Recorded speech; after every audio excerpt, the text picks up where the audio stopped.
के लिए ये अखिलेश यादव का जो ऑरा है उत्तर प्रदेश में समाजवादी पार्टी के कार्यकर्ताओं के बीच में वो साफ तौर से नजर आता है। अखिलेश यादव फिलहाल देखिए यहाँ से निकलते हुए पार्टी कार्यालय की तरफ जा रहे हैं और वहाँ पर वो कार्यकर्ताओं से बातचीत करेंगे, उनके मनोबल को जो है वो उत्साहित करेंगे। और अखिलेश यादव आज जिस तरीके से इस पूरे कार्यक्रम में नजर आए वो कहीं ना कहीं उत्तर प्रदेश में जो सियासी तापमान है वो बढ़ाते हुए नजर आए, वो मौजूद रहे, लगातार अपने कार्यकर्ताओं के बीच में डटे रहे। और सीधे तौर पर देखिए तमाम जो नेता कार्यकर्ता हैं वो निकल कर अब यहाँ से जा रहे हैं। आर.के. चौधरी साहब हैं, सांसद हैं मोहनलालगंज से, हम उनसे बात करने की कोशिश करते हैं। चौधरी साहब लाइव चौधरी साहब, जिस तरीके से आज माल्यार्पण को लेकर के चीजें थी, लगता है कि एक सांकेतिक संदेश जो है वो भारतीय जनता पार्टी को चला गया कि जो हम चाहेंगे वो कर ही लेंगे।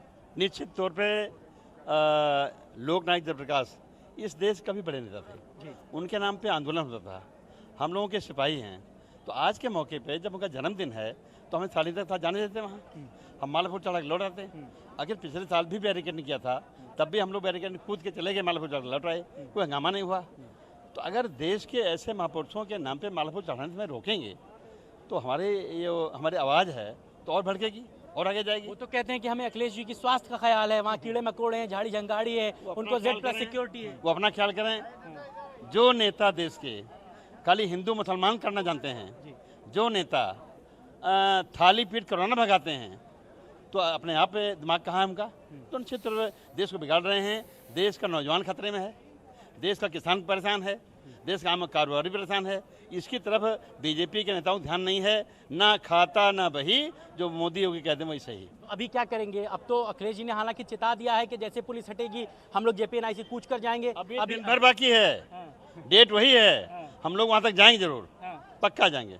आर.के. चौधरी साहब देखिए उत्साह में इनके भी कोई कमी नहीं है और साफ तौर से सांसद जी जो बात कहते हैं कि समय आज पूरे दिन का है। एक और मेरा सवाल है, मेरा सवाल है, अभी जब आप बात कर रहे थे इनसे तो इन्होंने कहा कि पिछले साल भी जो है वो बैरिकेडिंग कर दी गई थी लेकिन हम कूद कर चले गए थे। जरा दर्शकों को समझाइए ये बार बार सरकार जो है वो क्यों अखिलेश यादव को JPNIC जाने से रोक रही है? पिछले साल भी जो तस्वीरें थी कमोबेश ऐसे ही थी, लेकिन वो माल्यार्पण कर पाए थे क्या पिछले साल? जी और बिल्कुल देखिए, चूंकि ये मामला बहुत पेचीदा है और अपने आप में बड़ा गंभीर प्रश्न है कि आखिरकार JPNIC जाने से क्यों रोक रही है। रामगोविंद चौधरी जी, चौधरी साहब क्यों रोक रहे हैं ये लोग आपको JPNIC जाने से? डर रहे हैं, ये अंग्रेजों के दलाल थे और जयप्रकाश जी, गांधी जी, डॉक्टर लोहिया, आचार्य नरेंद्र देव, ये लोग देश को आजाद कराए। जयप्रकाश ये 42 के हीरो थे, जेल फान करके आंदोलन को उन्होंने गति दी। फिर जब देश में लोकतंत्र खत्म होने लगा, तानाशाही आई 74 में, तो फिर देश के छात्र नौजवानों को लेकर के उन्होंने आंदोलन संपूर्ण क्रांति का छेड़ा और फिर से लोकतंत्र बहाल हुआ और संविधान का खतरा खत्म हो गया। इसलिए ये लोग डरते हैं।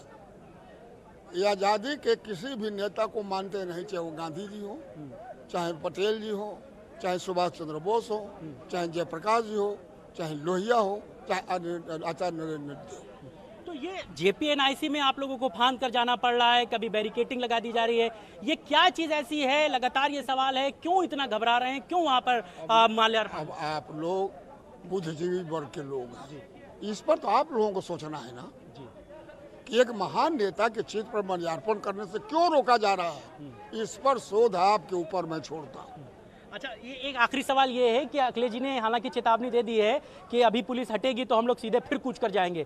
उत्साह बरकरार रहे, लगता है कि आज दिन भर ये गहमा-गहमी रहेगी? अब जैसा अध्यक्ष जी का निर्णय होगा उस हम लोग चलेंगे करें। रामगोविंद चौधरी जी बहुत सीनियर नेता हैं विधानसभा में और वो साफ तौर से कहते हैं कि हमारा उत्साह जो है वो, हमारा कॉन्फिडेंस जो है वो राष्ट्रीय अध्यक्ष जी के आदेश पर निर्भर है। फिलहाल जयप्रकाश नारायण जी की ये मूर्ति थी जिस पर अखिलेश यादव ने माल्यार्पण किया है, लेकिन भीड़ थोड़ी छट गई है यहाँ से और पुलिस की बैरिकेड्स भी मैं आपको अब दिखा दूँ, चूँकि यहाँ पर इतना ज़्यादा जमावड़ा था। देखिए ये पहले रास्ता खुला हुआ था लेकिन इस रास्ते को भी पुलिस ने बंद कर दिया है। उस पार आप तस्वीरें देख पाएंगे, पुलिस के जो तमाम थानों की फोर्स है वो मौजूद है, इसके अलावा जो RAF है वो मौजूद है, PSC के पुलिस जवान मौजूद हैं। इस तरीके की तमाम चीज़ें आपको जो हैं वो दिख रही हैं।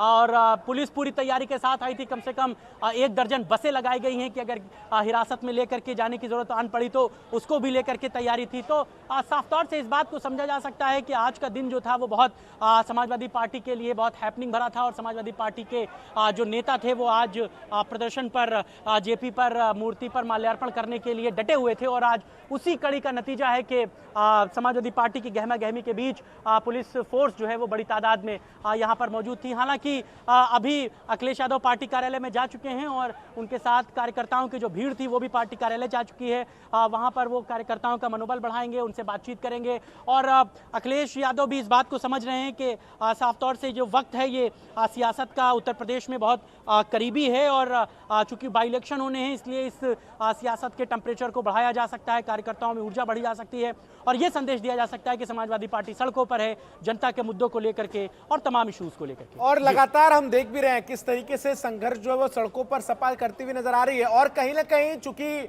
आपको बताऊं कि 10 विधानसभा की सीटों पर उपचुनाव की भी घोषणा जो है वो हो सकती है जल्दी, और उसको लेकर भी अब अखिलेश यादव जो आक्रामक मूड में नजर आ रहे हैं। और यही बड़ी वजह है कि कार्यकर्ताओं में इस तरीके के कार्यक्रमों से जो जोश भरने का काम है वो किया जा रहा है। शबाब,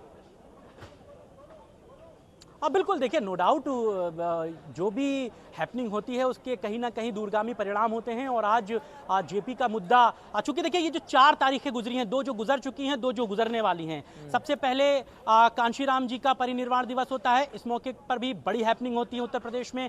बहुजन समाज पार्टी और समाजवादी पार्टी कार्यक्रम करती है। कल मुलायम सिंह यादव जी की पुण्यतिथि थी, सैफई में बहुत बड़ा कार्यक्रम हुआ था। प्रदेश भर में समाजवादी पार्टी के कार्यकर्ताओं ने तमाम आयोजन किए। आज जयप्रकाश नारायण की जयंती होती है, जयप्रकाश जी की जयंती के मौके पर बड़े कार्यक्रम होते हैं। कल लोहिया जी की भी जो है वो कार्यक्रम है, उसको लेकर के भी जो है वो तमाम हैपनिंग होने के आसार हैं। तो आज की हैपनिंग के बाद कल लोहिया जी पर भी सबकी निगाहें रहेंगी, क्योंकि लोहिया जी की जो मूर्ति है वो लखनऊ में राम मनोहर लोहिया पार्क है, बहुत विशालकाय पार्क है, वो भी मुलायम सिंह यादव की सरकार में बना था, उस पर माल्यार्पण होगा। असल में JPNIC जाने पर ही अखिलेश यादव क्यों अड़े थे, इस बात को समझिए कि अखिलेश यादव की जब सरकार थी 2012 से 2017 के बीच में, तो JPNIC का जो प्रोजेक्ट था वो Jayaprakash Narayan international research centre था। वो बहुत बड़े लेवल पे था, करीबन 12-13 मंजिल की वो इमारत है। उसके ऊपर हेलीपैड बनाया गया था, उसके अंदर कॉन्फ्रेंसेस के लिए एक साथ कई रूम बनाए गए थे। ये बिल्कुल ठीक उसी तरह था जिस तरह इंदिरा गांधी प्रतिष्ठान लखनऊ में है, जिस तरह लखनऊ में लोक भवन बनाया गया था। लखनऊ का लोक भवन भी अखिलेश यादव की सरकार में बना था। वहां पर भी एक साथ कई कॉन्फ्रेंसेस होने के ऑप्शन हैं। वहां पर मुख्यमंत्री कार्यालय है, 7 तलों में बना हुआ, वो बहुत विशालकाय इमारत थी। इसी तर्ज पर JPNIC भी बन रहा था कि अगर कोई क्लाइंट अमेरिका से आता है और उसे ठीक सीधे कॉन्फ्रेंस में उतरना हो तो वो सीधे एयरपोर्ट पर बाय फ्लाइट आए, वहां से हेलीकॉप्टर के जरिए JPNIC की छत पर हेलीपैड बनाया गया था, वहां पर उतरे और वहां से सीधे कॉन्फ्रेंस रूम में दाखिल हो जाए। एक साथ 12-13 जगहों पर कॉन्फ्रेंस हो सकती थी, इतने हॉल हैं वहां पर। एक साथ वहां पर कई तरीके की शोध के कार्यक्रम हो सकते थे, वो वहां पर है। जयप्रकाश नारायण से जुड़ा हुआ इतिहास वहां पर है। और बहुत चूंकि हम अंदर गए हैं इसलिए हमको वहां की एक एक तस्वीर आपको बताते समय जहन में तरोताजा हो जाती है। जयप्रकाश नारायण से जुड़ा हुआ इतिहास वहां पर है। जब जयप्रकाश नारायण ने इमरजेंसी में सरकार के खिलाफ बिगुल फूका था, उससे जुड़े हुए फोटोज लगे हैं, वहां से जुड़ी हुई जो यादें हैं उनको साझा किया गया है। जयप्रकाश नारायण का एक म्यूजियम बना हुआ है, उनके जूते हैं, उनकी धोती है, उनसे जुड़ा हुआ बहुत कुछ वहां पर है। अखिलेश यादव का एजेंडा यह था कि इस तरीके का एक कन्वेंशन सेंटर बनाया जाए जहां पर लोगों को जानकारियां उपलब्ध हो सकें। जब लोग एक बार अंदर आए तो वो जयप्रकाश नारायण से जुड़ा हुआ बहुत कुछ जानकर जाएं। वहीं पर जयप्रकाश नारायण की एक बहुत बड़ी मूर्ति लगाई गई थी, चूंकि जयप्रकाश जी के नाम से वो पूरी जगह स्थापित थी, लिहाजा वहीं पर जयप्रकाश जी की बड़ी मूर्ति थी। अखिलेश यादव अगर जयप्रकाश नारायण की उस कन्वेंशन सेंटर में अंदर जाते तो निश्चित तौर पर वो JPNIC के अंदर भी जाते। अगर वो JPNIC के अंदर जाते तो वहां के लूपहोल, तमाम प्रॉब्लम वो दिखाते, बताते, जिसके बाद एक बड़ा इशू हो सकता था। आपको विधानसभा चुनाव तक ले जाऊंगा। जब 22 के विधानसभा चुनाव हुए थे, तब अखिलेश यादव ने ये एजेंडा तय किया था कि उनकी सरकार में बनाई गई जितनी इमारतें हैं, जितने भी चैनल्स को बड़े इंटरव्यू वो दे रहे थे टीवी पर, वो हर एक इमारत में दे रहे थे। किसी को इकाना स्टेडियम ले जाकर इंटरव्यू देते थे, किसी को जेपीएनआईसी की छत पर ले जाकर के इंटरव्यू देते थे, किसी को लोक भवन में बुलाकर इंटरव्यू देते थे। तो इस तरीके की चीजें अखिलेश यादव खुद चाहते हैं कि पब्लिक के बीच में ये मैसेज जाए कि उनकी सरकार ने जो है वो डेवलपमेंट पे कितना काम किया है, उनकी सरकार ने किस तरीके से राजधानी लखनऊ ने उत्तर प्रदेश के तमाम इलाकों में बेहतरीन काम किया है। यही एजेंडा अखिलेश यादव का आज भी था कि अगर जेपीएनआईसी के अंदर उन्हें जाने दिया जाता तो वो निश्चित तौर पर मूर्ति पर माल्यार्पण करने के बाद जेपीएनआईसी के अंदर जाते और वहां पर जो चीजें बनी हैं, वहां पर जो बिखरी हैं, उसको जनता को दिखाते कि हमने जो बनाया था वो देखिए अब किस हाल में है। फिलहाल देखिए ये बैरिकेड का एक रास्ता खोला जा रहा है। कुछ रास्तों में लोगों को निकलने के लिए अब फौरी तौर पर रास्ते को खोलकर जाने की इजाजत दी जा रही है। वो मैं जो बता रहा था, बसें करीबन 1 दर्जन बसें हैं कि अगर किसी को हिरासत में लेकर जाने की जरूरत पड़ती तो वो भी किया जाता। बिल्कुल, और कहीं ना कहीं इस पूरे मामले को लेकर जो है सियासत गरमाई हुई है। अब आपने जिक्र किया कि कल लोहिया को लेकर भी कार्यक्रम जो है वो है, तो क्या उसको लेकर भी कोई एडवाइजरी जारी की गई है? उसको लेकर क्या कार्यक्रम है सपा का, ये बता दीजिए। और क्या उसको लेकर भी एलडीए की तरफ से कोई सर्कुलर जारी किया गया है कि वहां ना जाइए, ऐसा कुछ? नहीं, ऐसा अभी एलडीए की तरफ से कुछ भी जारी नहीं किया गया, क्योंकि वो लोहिया पार्क में मूर्ति लगी है। अखिलेश यादव आसानी से जा सकते हैं, मूर्ति पर माल्यार्पण कर सकते हैं। देखिए जेपीएनआईसी बंद रहता है, लिहाजा वहाँ का कोई भी साफ सफाई का काम या डेवलपमेंट का काम बहुत ज़्यादा नहीं होता है। ये एक बहुत बड़ी वजह थी कि वहाँ के गेट को बंद रखा जाता है, कोई भी मूवमेंट नहीं होता है। लोहिया पार्क में लोग आते जाते रहते हैं, मॉर्निंग वॉक करते हैं, पार्क खुली रहती है। कई एकड़ में फैला हुआ लोहिया पार्क है। इसी तरीके से जनेश्वर पार्क है, वहाँ पर भी वो खुला रहता है। अखिलेश यादव अपना कार्यक्रम बताते हैं, वो वहाँ पर जाकर के अपना कार्यक्रम कर सकते हैं। हालांकि सपा की तरफ से भी अभी कोई अखिलेश यादव का शेड्यूल नहीं आया है, लेकिन ये मानिए 10 साढ़े 10 बजे अखिलेश यादव कल वहां पर जाएंगे और मूर्ति पर माल्यार्पण करेंगे, फूल चढ़ाएंगे। ये विधिवत कार्यक्रम होते हैं जो समाजवादी पार्टी से जुड़े हुए लोग हैं, फिर चाहे लोहिया हो या फिर जनेश्वर हो। एक मिनट सुनते हैं अखिलेश यादव क्या कुछ कह रहे हैं। आते रहेंगे। आज पुलिस ने रोका है, ये पुलिस कब तक खड़ी रहेगी? जैसे ही पुलिस हटेगी हम लोग फिर जयंती को मनाएंगे, वहीं पर मनाएंगे। लोकनायक भारत रत्न जयप्रकाश जी को हम लोग वहीं जाकर के सम्मान करने का काम करेंगे। ये सरकार गूंगी बहरी तो है ही, लेकिन आजकल इसको दिखाई भी नहीं दे रहा है। इनके विकास के काम तो रोके ही हैं, लेकिन सही मायने में देखोगे तो विनाशकारी सरकार है। भारतीय जनता पार्टी के लोग विनाशकारी लोग हैं। इन्हें कोई अच्छी चीज दे दो, उसका विनाश कर देंगे। हम समाजवादी लोगों को पहले भी रोकने की कोशिश की थी, लेकिन आज क्योंकि नवरात्र की रामनवमी है, त्योहार के दिन भी सोचिए कैसा अधर्म का काम कर रहे हैं। भारतीय जनता पार्टी दावा करती है कि वो सभी त्योहारों को मनाती है।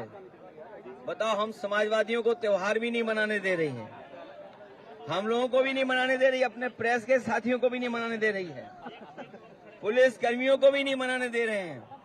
और सोचिए क्या साजिश है, खुद त्योहार मना रहे हैं और हम लोगों को त्योहार नहीं मनाने दे रहे हैं।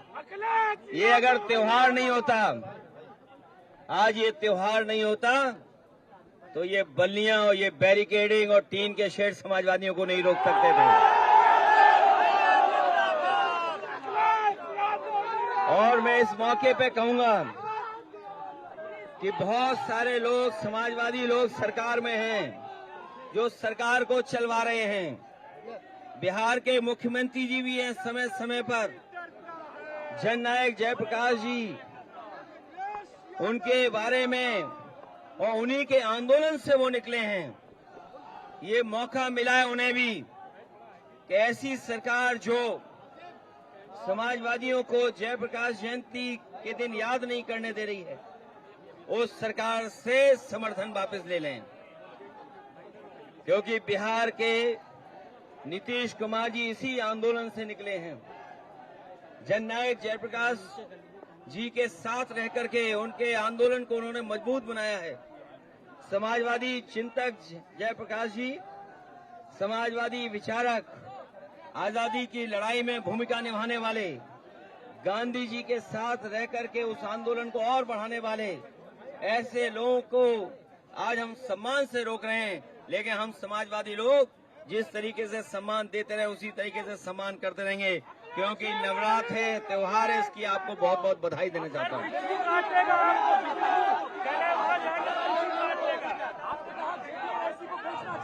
सुना जिक्र इस बात का करते हुए नजर आया कि किस तरीके से उन्हें जेपीएनआईसी जाने से रोका जा रहा है, और नीतीश कुमार बिहार के मुख्यमंत्री से अपील की कि जो सरकार है केंद्र में उससे समर्थन वापस ले ले।